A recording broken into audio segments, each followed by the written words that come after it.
नमस्तेस्तु भगवन् विश्वेश्वराय महादेवाय त्र्यम्बकाय त्रिपुरान्तकाय त्रिकाग्निकालाय कालाग्निरुद्राय नीलकण्ठाय मृत्युञ्जयाय सर्वेश्वराय सदाशिवाय श्रीमान् महादेवाय नमः।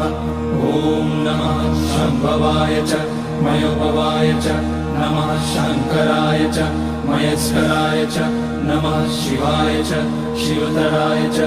ॐ त्र्यम्बकं यजामहे सुगन्धिं पुष्टिवर्धनम् उर्वारुकमिव बन्धनान् मृत्योर्मुक्ष्यमामृतात्। नागेन्द्रहाराय त्रिलोचनाय